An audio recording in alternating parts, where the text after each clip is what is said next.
Okay, so if you're a creator online, you've probably felt it. The ground is definitely shifting underneath our feet. The strategies that worked, even just last year, well, they're starting to feel obsolete. So, what does success actually look like in 2026? We're not talking about vague ideas here. This is the implementation blueprint, your guide to what's next in the creator economy. Let's just kick things off with a pretty bold statement. The old hustle marketing. It's dead, gone. If your entire strategy is still just chasing clicks, trying to game the algorithm by pumping out as much content as possible, you're basically playing a game that's already over. The rules have completely changed. So what's the new game? Well, the new king of the castle is this metric called VSAT, which stands for viewer satisfaction.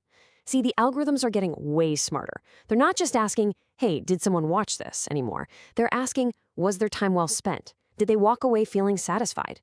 And you know what? This one little shift is the foundation for absolutely everything we're about to cover. Let's break down the 4 pillars you need to build a high VSAT channel. All right, pillar number 1. This is all about building a defense, a protection against the absolute flood of generic AI-generated content that's out there. You have to build what we're calling a specificity moat. So, you might be asking, why is this moat thing so critical? Well, for years, the standard advice was always to go broad, right? Capture the biggest possible audience. But in 2026, that is a recipe for getting completely lost in the noise. It's like this slide says, trying to be for everyone is a guaranteed way to end up being for no one. And here's what that shift looks like in the real world. Instead of just giving out general marketing advice, you focus on solving a very specific problem, like lead generation for freelance graphic designers. Instead of healthy cooking, you get super niche and create content on meal prep for busy parents who have picky eaters. See, this level of specificity, that is your moat. It tells the algorithm exactly who your content is for, which makes you indispensable to that specific audience, and it makes you impossible for generic AI content to truly replicate. Okay, so you've dug your moat, you've defined that super specific niche, but now how do you actually reach that audience and start building trust? Well, that brings us right to pillar number 2, the hybrid funnel. Now, this isn't about choosing between short form or long form content. No way. It's about using them together strategically. Think of your 60-second videos as the teasers. Their job is to find your audience by solving one tiny, immediate problem. But the real goal, it's to guide them from that teaser to the transformation, your longer 7 to 15-minute deep dives. That's where you build real authority and the deep trust that those high VSAT scores are built on. And here's a really, really important detail for those deep dive videos. They have to be audio first. Just think about it for a second. How often are you listening to videos while you're driving or working out or doing chores around the house?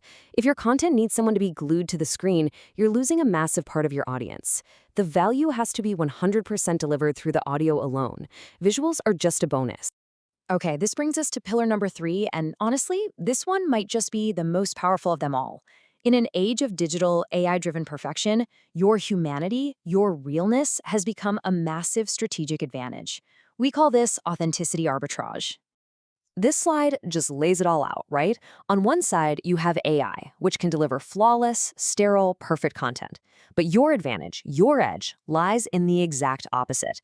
Sharing your mistakes, showing the messy behind-the-scenes stuff, that's the real advantage. It's that human touch that AI just can't fake, and it's the absolute bedrock of genuine connection and trust with an audience.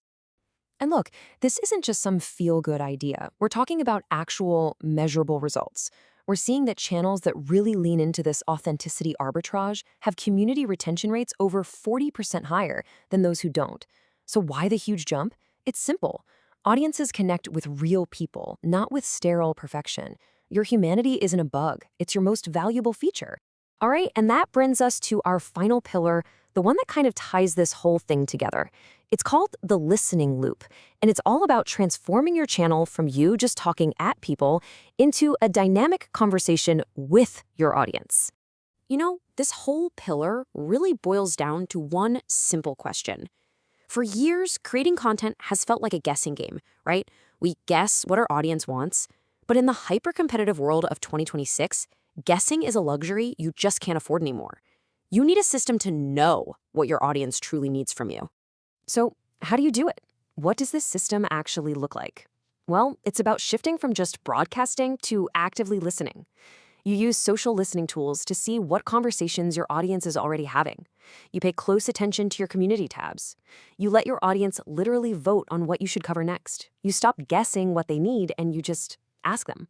When you build what they explicitly ask for, high viewer satisfaction isn't something you have to chase. It just becomes the natural outcome.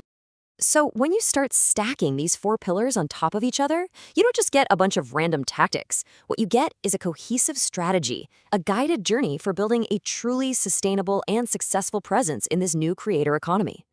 So let's do a super quick recap of the entire blueprint. Number 1, build your specificity mode to become indispensable to your niche. Number 2, use the hybrid funnel to attract a wide audience and then convert them into a loyal community.